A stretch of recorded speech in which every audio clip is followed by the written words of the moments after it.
የሚቀርብበት በተጨማሪም የንግድ ማህበረሰቡና ሸማቾችን በቀጥታ ስርጭት የሚያሳትፍ የሬዲዮ ፕሮግራም ጄ ቢዝነስ ዘወትር ረቡዕ ከጠዋቱ 3 ሰዓት እስከ 4 ሰዓት እንዲሁም ቅዳሜ ከጠዋቱ 3 ሰዓት እስከ 4 ሰዓት በጄኤፍኤም 106.7 ላይ ያገኙታል። የፕሮግራሙ አዘጋጅ ያሬድ አደመና ቤተልሔም መንግስት። ጄ ቢዝነስ። ሰላም ጤና ይስጥልኝ። እንደምን አደራችሁ አድማጮቻችን። ይህ ከጄ ኤፍኤም የሚተላለፍላችሁ ጄ ቢዝነስ ፕሮግራማችን ነው።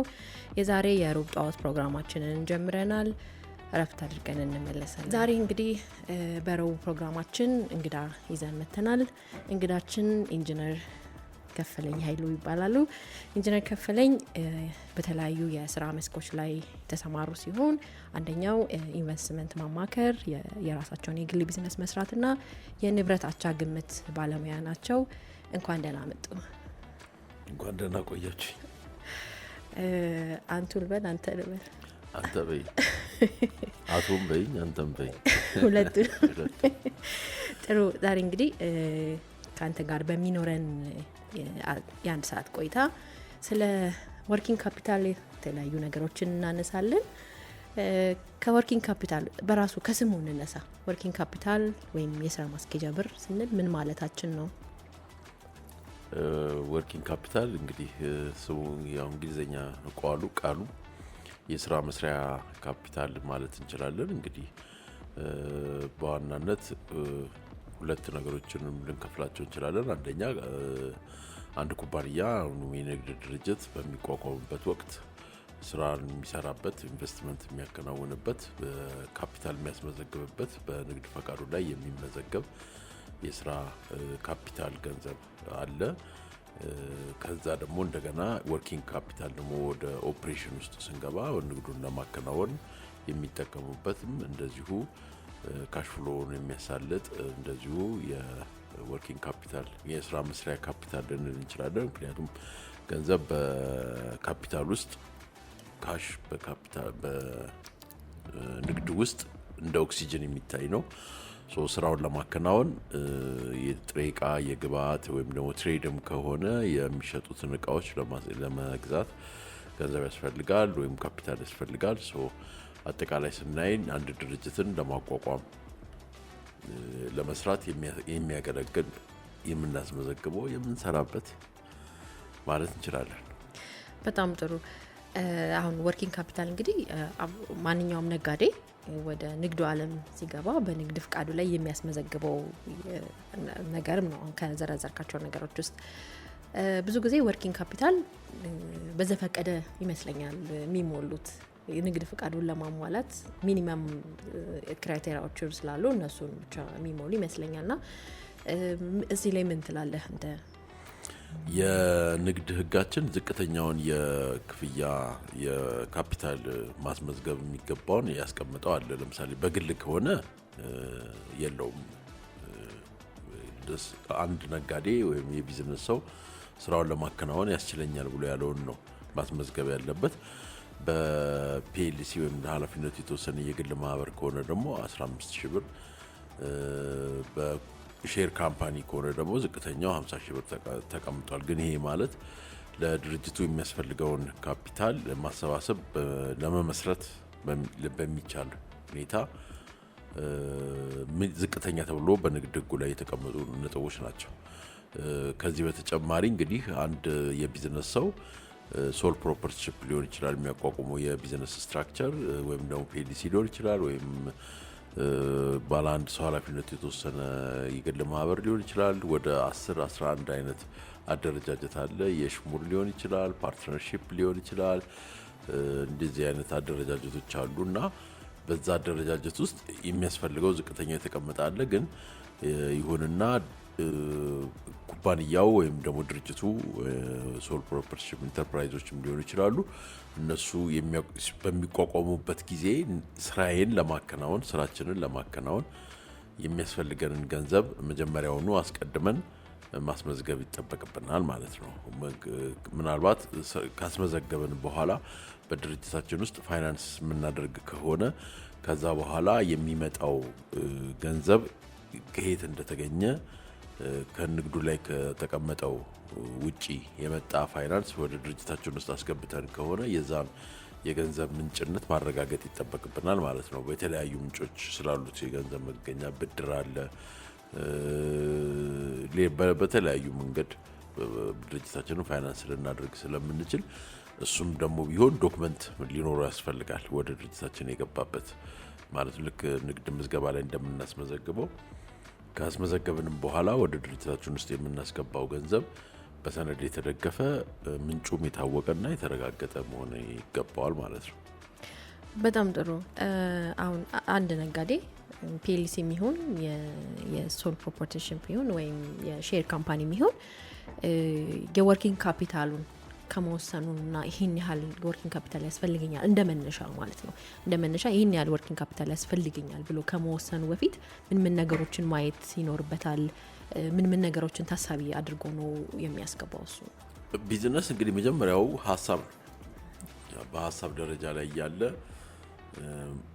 የተጻፈ የሚሆን ያልተጻፈ የቢዝነስ ፕላን ይኖረናል እና አስቀድመን የታክስ አይዴንቲቲ ነምበር ከማውጣታችንም በፊት የታክስ መክፈያ ቁጥር ከማውጣታችን በፊት ወይንም ደግሞ የንግድ ፈቃድ ከማውጣታችን በፊት ቢዝነሴን ራን ለማድረግ ቢዝነሴን ለማከናወን ኦፕሬቲንግ ውስጥም ሊሆን ይችላል ወይም የተለያዩ ነገሮች ሊሆን ይችላል ምን ያህል ገንዘብ ያስፈልገኛል አንዱ ጥያቄ ነው። እሱ በቢዝነስ ፕላን ውስጥ መመለስ መቻል አለበት።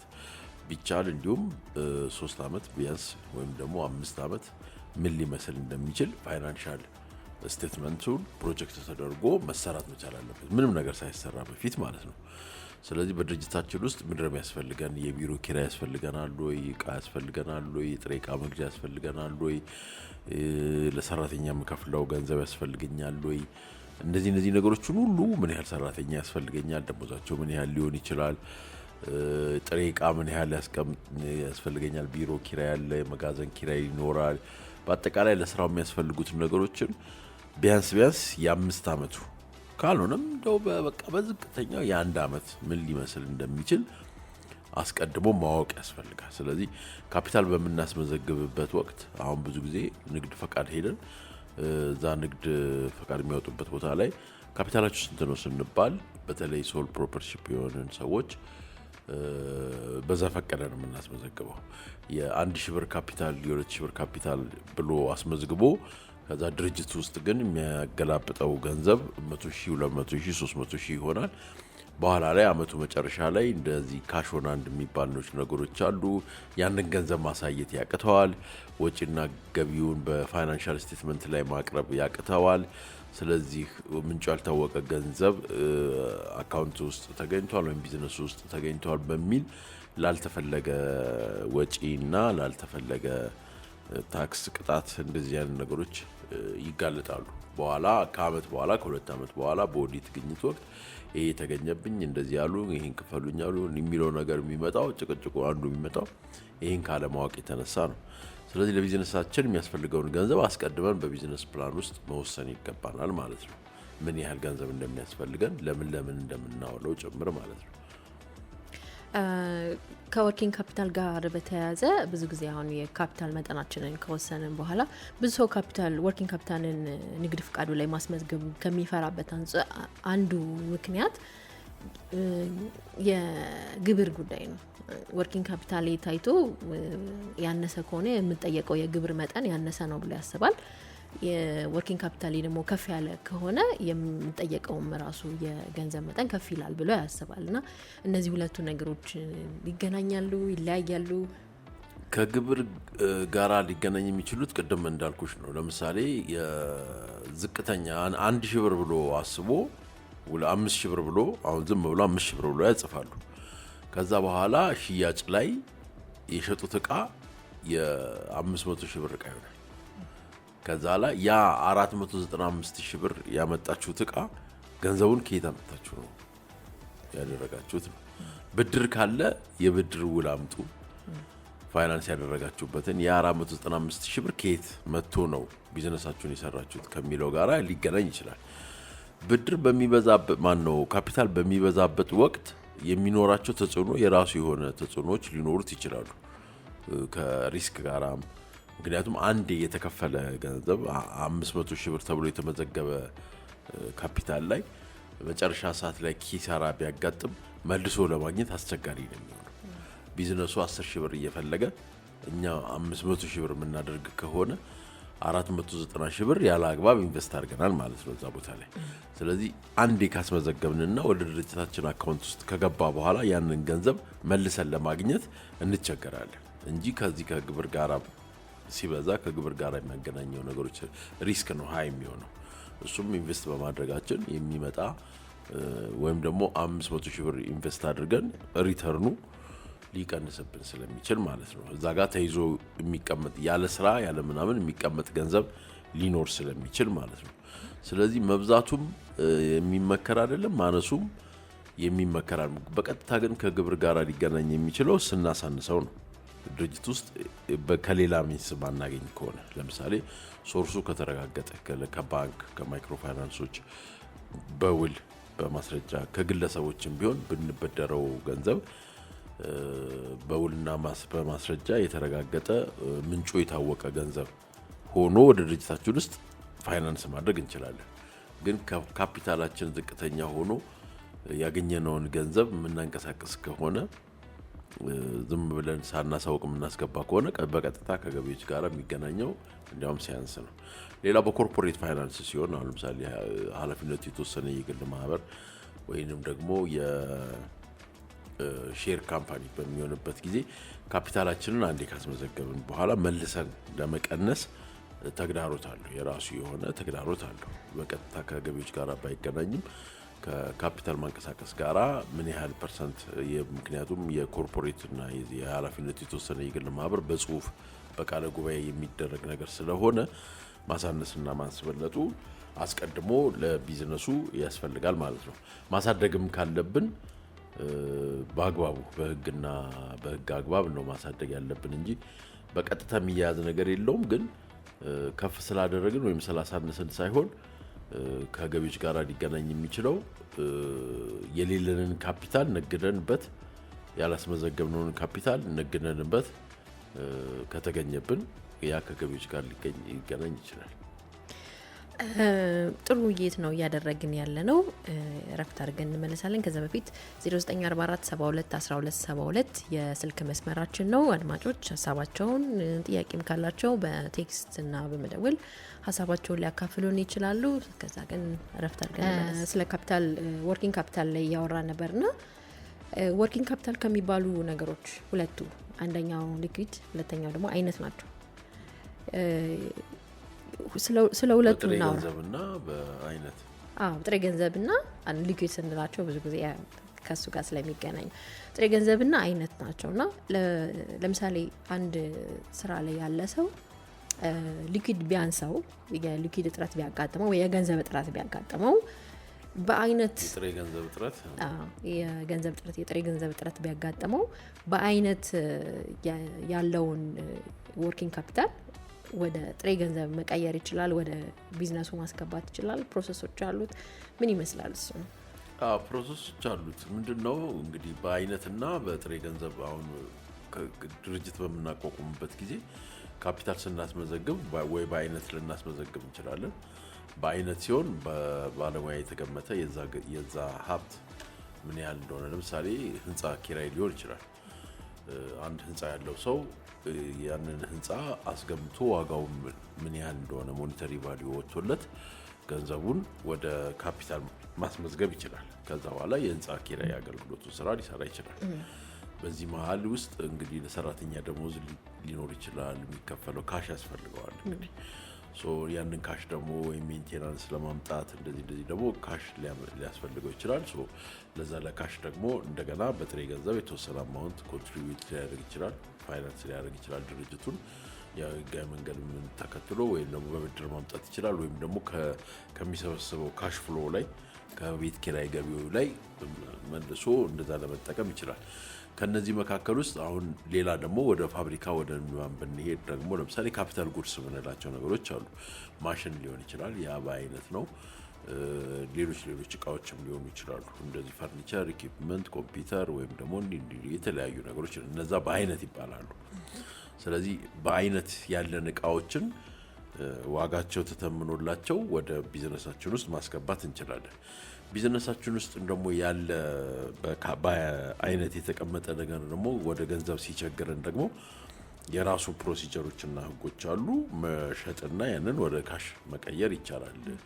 ግን እንዲህ ቀላል ነገር አይደለም። ምክንያቱም ከዚህ ከገቢዎች ጋር ለምሳሌ ስመ ሀብት ዝውውር በሚፈልግበት እንደ መኪና፣ ተሽከርካሪዎች እና የታይትል ኢንዲድ ወይም ደግሞ እንደ ሊብሬ ወይም ደግሞ ህንፃ ከሆነ የህንፃው የይዞታ ማረጋገጫ ያለባቸው ቦታዎች ላይ ወደ ሌላ ቦታ ላይ ለማዞር ከተፈለገ ወይም ለሌላ ሶስተኛ ወገን ለማስተላለፍ ከተፈለገ ከገቢዎች ክሊራንስ መያዝ ያስፈልጋል።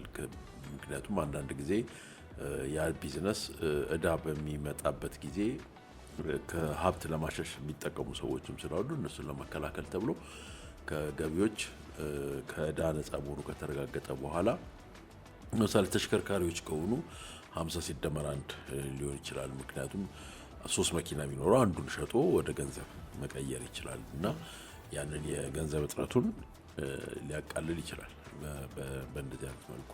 ሌላ እንግዲህ ሶርስ ኦፍ ፋይናንሶች በጣም ብዙ ናቸው የሚገኙበት እንትኖች። ሌላም አማራጮችን ተጠቅሞ የገንዘብ ችግሩን ለመፍታት ይችላል። በዋናነት ግን ካፒታል በምናስመዘገብበት ወቅት መጀመሪያውኑም ያለንን ነገር ካፒታል ስትራክቸሮች አሉ። ኢኩዊቲ የሚባል አለ። ኢኩዊቲ ከራስ ገንዘብ ኮንትሪቢዩት የምናደርገው ነው። እሱ ላይ እና በአይነትም ከሆነ በጥሬ ገንዘብ የምናዋጣ ከሆነ የድርጅታችን የቢዝነስ ፕላኑ የፊዚቢሊቲ ስተዲው ጥናት በጣም ወሳኝነት አለው። አለበለዚያ ከባንክ ብድር ማናገኝ ከሆነ የ10 ሚሊዮን ብር ፕሮጀክትን በ50 ሺህ ብር ምን ጀምረን ቀሪውን በባንክ ለማሟላት የሚያስችለን ነገሮች ፕሮሰሱን ሁሉ ነገሮችና ነገር ከሌለ ቢዝነሳችን ስታክ ያደርጋል ማለት ነው። እዚህ ጋር አያይዘን እንድናነሳው የምፈልገው ከአይነት ካፒታልና እንደው ከገንዘብ ካፒታልና ከአይነት ካፒታል ከሁለቱም ነው በጣም የሚሻለው። አድማጮችም ነጋዴው ምኑ አሁን አዲስ ነው ወደ ቢዝነስ የሚገባው የአይነቱን ቢያበዛው ነው የሚሻለው፣ የገንዘቡን ቢያበዛው ነው የሚሻለው? እንደ መነሻ የትኛው ነው ሞር የሚሻለው? ይሄ እንደ ቢዝነስ ኔቸሩ ይወሰናል። የምንሰራው ቢዝነስ ኔቸር ለምሳሌ ህንፃ ኪራይ ከሆነ እዛ ውስጥ አሁን የአይነቱ ይበልጣል፣ ህንፃው ይበልጣል። ከዛ በኋላ ኦፕሬት በምናደርግበት ጊዜ ቢዝነሳችን በምንሰራበት ጊዜ የገንዘብ እንትኖች የሚያስፈልገን ትንሽ ነው የሚሆነው ማለት ነው፣ በጥሬ ገንዘብ የሚያስፈልገን። ስለዚህ ፕሮፖርሽኑን በምንሰራበት ወቅት ለጥሬ ገንዘብ ለሚያስፈልጉንን ያህል በጥሬ ገንዘብ እንይዛለን። በአይነት ደግሞ ዋናው ካፒታላችን ምን ይሆናል ማለት ነው? ህንፃ ሊሆን ይችላል። ፋብሪካ በሚሆንበት ጊዜ ደግሞ ልዩነቱ ይሄኛው ሰፋ ሊል ይችላል። ምክንያቱም የጥሬ እቃ መግዣ ገንዘብ ያስፈልገናል፣ ፋብሪካው ብቻ ሳይሆን ሰራተኛ ደሞዝ ሊከፈል ይችላል። ወይም ደግሞ ግንባታ በምንገነባበት ወቅት የምናወጣቸው ወጪዎች ይኖራሉ። እንዲህ አይነት ነገሮች በሚኖሩበት ሰዓት ፕሮፖርሽኑ የተስተካከለ መሆን ይገባዋል። እንደ ቢዝነስ ኔቸራችን ሁለቱም ያስፈልጋል። ግን የትኛው በይበልጥ የትኛው ያነሰ የሚል ለምሳሌ አስመጭና ላኪ ከሆነ አንድ ሰው በጥሬ ገንዘብ መያዙ ሊመከር የሚችልበት ሁኔታ ይኖራል። ምክንያቱም የውጭ ምንዛሪ መግዛት ይጠበቅበታል። በካሽ ብሎክ ማድረግ የሚጠበቅበት ነገሮች ይኖራሉ። ስለዚህ ጥሬ ገንዘቡ አሁን እሱ ትልልቅ ህንፃ ይዞ ሄዶ የውጭ ምንዛሪ ልግዛ ቢል አይመችም አይደል? ቢዝነሱን ራን ለማድረግ ስታክ ያደርጋል። ስለዚህ በዋናነት ምን ይወስነዋል? የቢዝነስ ኔቸራችን ምንድነው? የምንሰራው ቢዝነስ ጥሬ ገንዘብ በብዛት የሚፈልግ ነው፣ በአይነት የሚፈልግ ነው፣ ካፒታል ጉድስ የሚፈልጉ ናቸው፣ እነዚህ የካፒታል እቃዎች የምንላቸውን ነገሮች የሚፈልጉ ናቸው የሚለው ነገር ይወስነዋል። ይሄ መመለስ የሚችለው በቢዝነስ ፕላናችን ውስጥ ነው። ለዚህ ነው በጣም በተደጋጋሚ ሁኔታ ቢዝነስ ፕላን በደንብ የሚያስፈልገው። በደንብ በተጠና ሁኔታ የንግድ እቅድ ያስፈልገናል። ምን ያህል ገንዘብ በጥሬ ገንዘብ ሊያዝ፣ ምን ያህል ገንዘብ በአይነት ሊያዝ፣ የኔ የቢዝነስ ኔቸር ምንድን ነው የሚለውን ነገር ማለት ነው። በዚህ ዙሪያ ላይ እንግዲህ የፋይናንስ ባለሙያን ማማከር በደንብ ያስፈልጋል ማለት ነው። በኋላ ላይ ከአንድ አመት ከሁለት አመት ከሶስት አመት በኋላ የዚህ የተጠያቂነትንም የኮምፕሊያንስንም ችግሮች የተገዥነትንም የፋይናንስ ተገዥነትን የግብር ተገዥነትን ታክስ ኮምፕላያንስንም የሚያመጣብን ስለሆነ ቢዝነስ ውስጥ ከመግባታችን በፊት ምን ሊመጣ ይችላል፣ እንዴት ነው ልጠይቅ የምንችለው የሚለውን ነገር በደንብ ዲቴይል ማወቅ ያስፈልጋል። መሀል ላይ ገብተን ቢዝነሳችን ከሚንገረጋገጭ በየትኛው ሊያዝ የሚለውን ነገር ጥሩ ሰው ማማከር ያስፈልጋል። ስለዚህ ስለ ወርኪንግ ካፒታል ስናወራ የመጀመሪያው ነገር ሁልጊዜ የቢዝነስ ፕላናችንን ማየት ነው። በቃ አብዛኛው ነገር የሚነሳው የሚጀምረው ቢዝነስ ፕላንን ከመስራት ነው። ስራ ከመጀመርም በፊት መሀል ላይ እያንዳንዱ እንትን በየአመቱም በየጊዜው ቢዝነስ ፕላንን እያደሱ እያዩ መንቀሳቀስ ነው የሚያስፈልገው ማለት ነው። የ5 አመት ቢዝነሳችን ፋይናንስ ፍሎዋችን ምን ሊመስል ይችላል የሚለውን ነገር ሙሉ ፋይናንሻል ስቴትመንት መሰራት አለበት። ካሽ ፍሎዋችን ምን ይመስላል፣ ካፒታላችን ምን ይመስላል፣ ፕሮጀክት ተደርጎ ምን ያህል ሰራተኛ ያስፈልገናል፣ ምን ያህል ገንዘብ ያስፈልገናል፣ መቼ በስንት ሰዓት የሚለው ነገር የ5 አመት ፋይናንሻል ፕላን እንትን ነው አይደል? ወደፊት የኔ ድርጅት ተቋቁሞ በሚቀጥሉት 5 አመታት ትርፌ ይሄን ያህል ነው፣ ኪሳራ ይሄን ያህል ነው። የመጀመሪያውን አመት በኪሳራ ልንቀሳቀስ እችላለሁ። ትርፌ ጀነሬት ማድረግ የሚጀምረው ከ5 አመት ከሁለተኛው አመት በኋላ ነው፣ ከሶስተኛው አመት በኋላ ነው።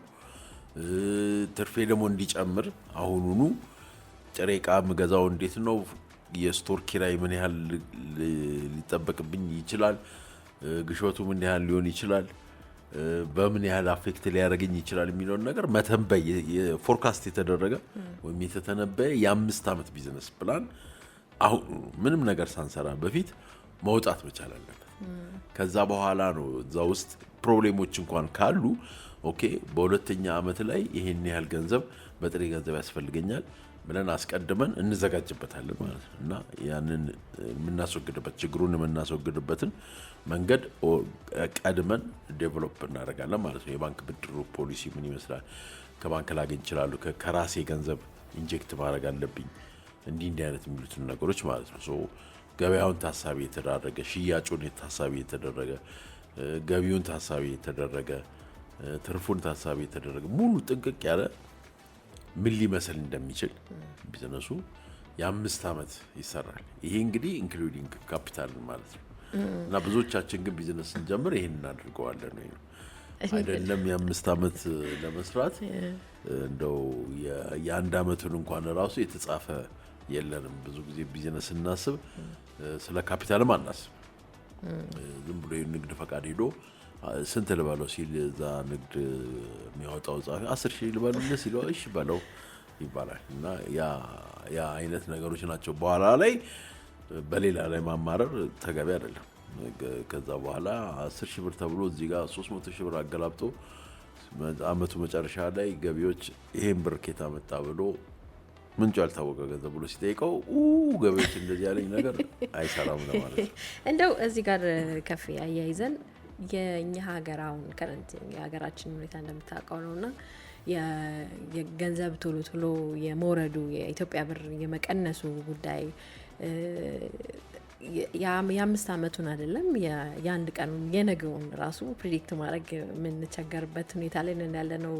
እና እንዴት አድርጎ ነው አሁን ሰው በእንደዚህ አይነት እንትን ውስጥ ፕላን ማዘጋጀት የሚችለው? የ5 አመት መስራት ሰስቴኔብል የሆነ ግሮዝ ሰስቴኔብል የሆነ የኢንካም እንትን ስለሌለ እንዴት አድርገን ነው እሱን ማመጣጠን የምንችለው? የ5 አመቱን 2 አመቱን 3 አመቱን እንዴት ነው ፕሪዲክት ማድረግ የሚቻለው? ያ ፕሪዲክት ያደረግነው ነገር ሁሉ ይሆናል ወይ ይሆናል ብለን አይደለም እንትን የምንለው። ግን ምንድነው ሁልጊዜም ውሳኔ ሲወሰን 50 ሲደመር 1 ነው አይደል? ሞር ፕሮባቢሊቲው ላይ ነው እንጂ ምንም ፐርፌክሽን የሚባል ነገር አይኖርም። ስለዚህ ያ የምናዘጋጀው ፋይናንሻል ፕላን 50 ሲደመር 1 የመሆን እድሉ ከፍተኛ የሆነው ላይ ነው ውሳኔ የምንወስነው እንጂ 100% ምክንያቱም ፊውቸር ኢዝ አንሰርቴን ምን ሊመጣ እንደሚችል አናውቀውም። ያ ከቁጥጥራችን ውጭ ነው። ነገር ግን ታሳቢ የምናደርጋቸው ነገሮች አሉ። ታሳቢ ስናደርግ ለምሳሌ የሀገሪቷ ፖሊሲ የገንዘብ ፖሊሲ ታሳቢ ይደረጋል። ለምሳሌ አሁን በሐምሌ 22 2015 ነው የወጣው የ16 የወጣው የማክሮ ኢኮኖሚ ፖሊሲ መሰረታዊ በሚባል መልኩ ለውጦታል። ለምሳሌ የገንዘብ ፖሊሲያችንን ወደ ፕራይስ ቤዝድ ሆኗል፣ ከሰፕላይ ወደ ፕራይስ ቤዝድ ሆኗል። ይሄ ማለት ምን ማለት ነው? የኔን ድርጅት እንዴት አፌክት ያደርገዋል ተብሎ ሪቫይዝ መደረግ አለበት ያ ነገር ሲመጣ ማለት ነው። ብዙ ቢዝነስ ፕላኖች ፕራይስ ሴንሲቲቪቲ አላቸው። $1 ዋጋ ይሄን ያህል ሲሆን የኔ ዋጋ የኔ የምሸጠው ዋጋ የሚያመጣው ዋጋ ግብአት ዋጋ ላይ ይሄን ያህል ኢፌክት ሊያመጣ ይችላል የሚል ነገር አለ፣ ካልኩሌሽን የሚሰራበት ማለት ነው። እዛ ደረጃ ላይ አብዛኞቻችን አልደረስንም እንጂ በተለይ ትልልቅ ኩባንያዎች ይሰሩታል። $1 በዚህ ይዞታ ስንት ሊገባ እንደሚችል ፕሪዲክት ይደረጋል። ያ ፕሪዲክት ማለት እየጨመረ ሊሄድ ይችላል፣ እየቀነሰ ሊሄድ ይችላል የሚባለውን ነገር በደንብ ማሰብ ያስፈልጋል። እነዚህ ነገሮች አናላይሲስ የምንሰራው ከምንጠቀማቸው ዳታ ነው እና ለምሳሌ የሬጉሌሽን ደንቦችና ዳይሬክቲቮች ሲወጡ አሁን ቶሎ ስለሚወጡ ጠዋት የወጣ ከሰዓት የወጣ ነገር በጣም ተለዋዋጭነታቸው ነው። ግን ተለዋዋጭ ይሁኑ እንጂ ወዴት እየሄዱ እንደሆነ በጣም ማወቅ ቀላል ነው የሚሆነው። ምን ሊመጣ እንደሚችል ጥሩ ተንታኝ የሆነ ሰው አናላይሲስ የሚሰራ ሰው የበለጠ ታይት ሊሆን ይችላል፣ ወይም የበለጠ ወርኪንግ ኢንቫይሮንመንት ሊፈጠር ይችላል፣ ወይም የተሻለ ነገሮችን ሊፈጠር ይችላል ተብሎ በየትኛውም ዓለም ውስጥ ነው ያለው እና ፕሪዲክት ማድረግ መቻል ራሱ አንዱ ወሳኝ ነገሮች ናቸው። የሚወጡት ህጎች፣ ደንቦች፣ አሰራሮች፣ የውጭ ምንዛሪ ግብይቶቹ እነዚህ ነገሮች አሁን ለምሳሌ የውጭ ባንኮች ሊመጡ ነው። የውጭ ኩባንያዎች ደግሞ በችርቻሮም በንግድም እንዲሰማሩ የሚፈቅድ አሰራር መጥቷል። እነዚህ ነገሮችን ሁሉ ድርጅትን አፌክት ያደርጋል የኛን ድርጅት። ለዛ ነው ሶት አናላይሲስ የሚባሉ ነገሮች አሉ። ለምሳሌ የኔ ጥንካሬ ምንድነው፣ የኔ ድክመት ምንድነው የሚባለው ኢንተርናል ነው። ምን አይነት ኦፖርቹኒቲ አለ፣ ምን አይነት ትሬት አለ የሚባለውንና እነዛን ኦፖርቹኒቲዎችን መለየት፣ እነዛ ትሬት ይሆናሉ ወይም ደግሞ ለችግር ሊሆኑ ይችላሉ ተብሎ የሚታሰቡት ነገሮች ከኛ ቁጥጥር ውጪ ስለሆኑ እነሱን መለየት፣ ለሱ ደግሞ ስትራቴጂ ዴቨሎፕ ማድረግ ነው። $1 ዋጋ በዚህ ያህል ይጨምራል ብለን የምናስብ ከሆነ ሰፋ አድርገን ይዘን የኔ ድርጅት እንዴት አፌክት ሊያደርገው ይችላል፣ ያን ይሄንን እርምጃ ልወስድ እችላለሁ ብሎ ራሱን ዴቨሎፕ ማድረግና ከሁኔታዎች ጋር ማጣጣም ያስፈልጋል። ጥሩ። ኢንጂነር ክፍልኝ የኢንቨስትመንት አማካሪ፣ የግል ቢዝነስ እና የንብረት አቻ ግምት ባለሙያ። ቆይታችን አላበቃም፣ እንቀጥላለን። ከእረፍት አድርገን ስንመለስ ደግሞ ሌሎች ጥያቄዎችን አያይዘን እንቀጥላለን። 0944 72 12 72 የስልክ መስመራችን ነው። እንመለሳለን።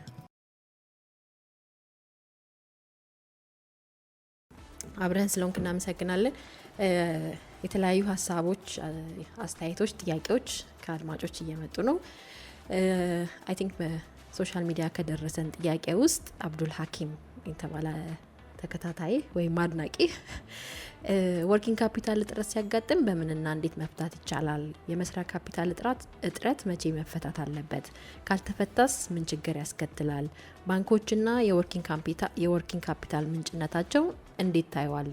አሁን ላይ ያላቸው አገልግሎት በቂ ነው ብለህ ታምናለህ ወይ ብለሽ ጠይቂልኝ፣ በተለይ ለአነስተኛና መካከለኛ የንግድ ስራዎች ብሏል። አድናቂ ነኝ። አድናቂው እንደሆንኩም ንገሪልኝ። በመጽሐፉ በአባመላ ስልጠናውም በኤፍቢ ገጹ ምክንያት የተፈጠረ ነው ብሏል አብዱል ሀኪም። እና የእሱን ጥያቄ አያይዘን የካፒታላችንን የሚበሉብንን ቢዝነሳችንን የሚገልብን ምንድን ነው የሚለውን ሁለቱን አያይዘን እንመልሳቸው። ከፌ ካፒታል ይሸረሸራል። ከሚሸረሽሩት ነገሮች አንደኛው ግሽበት ነው፣ ወይም ደግሞ የገንዘብ ዋጋ እየቀነሰ መምጣት፣ እያጣ መምጣት አንዱ ነው። ሁለተኛው ደግሞ ካፒታላችን ለምሳሌ ቢዝነስ ውስጥ 4 ነገሮች አሉ። አሴት አለ፣ ካሽ ፍሎ አለ፣ ግሮዝ አለ እድገት እና ፕሮፊት አለ። እነዚህ 4ቱ ነገሮች በዚህ በካፒታል ዙሪያ ላይ ወሳኝ የሆኑ ነገሮች ናቸው። ብዙዎቻችን እነዚህን ያላቸውን ትስስርና እንትን አናቃቸው። ካሽ ፍሎ እንግዲህ ወደ ድርጅት የሚገባ የሚወጣ፣ የምትሸጪው፣ የምታስገቢው፣ እቃ የምትገዢው እንዲህ አይነት ነገሮችን የሚያካትት ነው። ካሽ ፍሎ ሁልጊዜም ፖዚቲቭ መሆኑን ማንቆጣጠር ሰዎች አለን። ምን ማለት ነው? ዝም ብለን እናወጣለን የምናወጣው ገንዘብ መቼ ነው የሚሰበሰበው ወደ ድርጅታችን ሲሰበሰብ ራሱ ምን ያህል ሆኖ ነው መመለስ ያለበት የሚለው ነው። ይሄ ማለት ግሮዝ ማለት አይደለም። ይሄ ማለት ፕሮፊት ማለት አይደለም። ይሄ ማለት የያዝነው አሴት የሚፈለግበትን ያህል ኢንካም ጀነሬት እያደረገ ነው ማለት አይደለም። እነዚህ አራቱ ነገሮችን ትስስራቸውንና አንድነታቸውን ልዩነታቸውን ማወቅ ካልቻልን ማለት ነው። ብዙ ሰው ባለፈው አመት ሽያጩ ያው ለምሳሌ 10 ሚሊዮን ያለፈው አመት ሽያጫችን ዘንድሮ 15 ሚሊዮን ሊሆን ይችላል። ይሄ ማለት ግን ፕሮፊት ማለት ተገኘ ማለት አይደለም። ግሮዝ አለ፣ እድገት አለ። 15 ሚሊዮን ግን ፕሮፊቱ ደግሞ ምን ያህል ነው የሚለው ነገር ከ10 ሚሊዮን ብር የምናገኘው ፕሮፊት እና ከ15 ሚሊዮን ብር የምናገኘው ፕሮፊት የተለያየ ስለሆነ ማለት ነው። ብዙዎቻችን አሴቱን ጨምረን ሊሆን ይችላል፣ ግን የአሴቱ የወጣበትን ገንዘብ ያህል ኢንካም ጀነሬት እያደረግን ነው። ተሽከርካሪ መኪና ገዝተን ሊሆን ይችላል፣ ፋብሪካውን አድሰን ሊሆን ይችላል፣ ህንፃ ገንብተን ሊሆን ይችላል። ያ የወጣው ገንዘብ መቼ ነው የሚመለሰው፣ ሲመለስስ ምን ያህል ይሆናል የሚለውን ነገር ማወቅ አለመቻል ትልቁን ካፒታላችንን የሚበላ ነገር ነው። ሌላው ነገር ደግሞ ለምሳሌ በሲሚንቶ እንውሰድ ስለምቀርብ ግዛ 100 ሺህ ብር ካፒታል ያለው አንድ ሲሚንቶ እያስመጣ የሚነግድ ነጋዴ በ100 ሺህ ብሩ አንድ ኩንታል 1 ሺህ ብር እየገዛ አስመጣ እንበል። በዚህ ለምሳሌ 100 ኩንታል እያመጣ ይሸጣል እንበል። 100 ኩንታል እየሸጠ ያለ 40ውን ሸጠና 60ው ቀረ። 60ው እየቀረ እያለ ከዛ የሚያመጣው 1000 ብር ነበር። የሚሸጠው ደግሞ 15% ይበቃኛል ብሎ 20% ይበቃኛል ብሎ 1200 ብር እየሸጠ እያለ እዛ ቦታ ላይ የሚያስመጣበት ቦታ ላይ 1200 ገባ። እዚህ ግን በፊት ያስገባው 1000 ነው።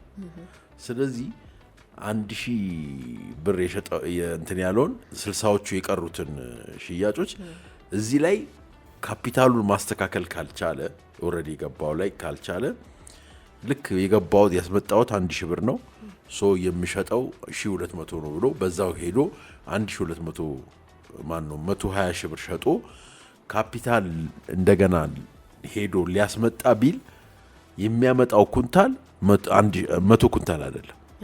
ምክንያቱም እዛ የጨምሮ ጠብቆታል ማለት ነው። በዛ በ100 ሺህ ብር ካፒታል 100ውን ማምጣት አይችልም። 120 ሺህ ሆኗል። ስለዚህ ትርፉ ምን ሆነበት እዛው ሄደ ማለት ነው። ይሄ ማለት ነው ዋና ካፒታሉ 80% ሆነ። የምትቆጥሩ 100 ሺህ ብር አለኝ ይላል ሰውየው፣ ግን የመግዛት አቅሙ ምን ያህል ሆኗል? 80 ኩንታል ብቻ ነው የሚገዛው ማለት ነው። አሁን የሚያስመጣ ያቺን 200 ሺህ ብሯን ትርፍ አድርጎ ይዟት 20 ሺህ ብሯን ትርፍ አድርጎ ይዟት በ100 ሺህ ብሩ ወጥቶ ልግዛ ቢል እዛ ጋር 120 ሺህ ሆኗል ማለት ነው። ስለዚህ በ100 ሺህ ብሩ ሊገዛ የሚችለው 80 ኩንታል ብቻ ሊሆን ይችላል እንትን የሚለው። ስለዚህ ይሄ ካፒታሉ ተሸርሽሯል። ሰውየው ግን አሁንም ስቲል 100 ሺህ ብር እየቆጠረ ነው ያለው፣ ግን የሚሰራበት ስራ ቀንሷል። ከ80 ኩንታል ደግሞ የሚያገኘው ትርፍ ቀንሷል ማለት ነው። አይሽ ልክ እንደዚህ አሴት የምንለው ከረንት አሴት አለ፣ የፊክስድ አሴቶች አሉ። ከረንት አሴቱ አንዱ ገንዘብ ነው። የገንዘባችን ዋጋ ጨምሯል፣ ግን ቁጥሩ አይደለም የጨመረው፣ ቫልዩ ነው የጨመረው። አሴቱ ነው የአሴቱ ቫልዩ ነው የጨመረው። ስለዚህ እነዚህን አራቱ ነገሮችን ማወቅ እጅግ በጣም ጠቃሚ የሆኑ ነገሮች ናቸው። መቼ ማስተካከል አለብን፣ እንዴት ማስተካከል አለብን የሚለውን ነገሮች አናቃቸውም። ዝም ብለን 100 ሺህ ብር አሁንም ማስመዝገበናል፣ ግን የመግዛት አቅሙ በተዳከመ ቁጥር እኛም የምናስተካክልበት ነገሮች መኖር አለባቸው ነው። ስለዚህ ተጨማሪ የሆነ ነገሮችን ደግሞ ወደ ድርጅታችን ውስጥ አሁን ከ100 ሺህ ብር በላይ የምናንቀሳቀስ ከሆነ ደግሞ እንደገና ሊከተሉ ስለሚችሉ ማለት ነው። ከአብዱልሐኪም ጥያቄ ውስጥ አንዱ ባንኮችና ካፒታልን ፈንድ በማድረግ ያለው ነገሮች ናቸው። እንግዲህ ካፒታል ስትራክቸር ስንነሳ ኢኩዊቲ አለ፣ ከብድር እናገኛለን ብለው የሚነሱ አሉ፣ 70-30 ብለው የሚነሱ አሉ። እንዲህ አይነት ነገሮች አሉ። ባንኮች አሁን ምን ያህል እየጠቀሙ ነው? ለስሞል እና ለሚዲየም ከባንኮች ይልቅ አነስተኛ ብድር ተቋማቶችን ቢያዩ ይሻላል ብዬ አስባለሁ። እንግዲህ ሰዓታችን እንግዲህ ገድቦናል። ከፌ እንግዲህ ሌላ ጊዜ ደግሞ ሌሎች ጥያቄዎችን ይዘን የዚህን የወርኪንግ ካፒታልንም ሌሎች ገንዘብና ንግድን የተመለከቱ ነገሮችን ያነሳን ካንተ ጋር እንደምንጫወት ተስፋ አደርጋለሁ። የዛሬው ፕሮግራማችን ይሄን ይመስላል። ስፖንሰራችንን ፍሊንግስቶንን እጅግ አድርገን እናመሰግናለን። አድማጮቻችንን እናመሰግናለን። ቅዳሜ ጠዋት ተመልሰን እንገናኛለን። መልካም ቀን፣ መልካም ቆይታ።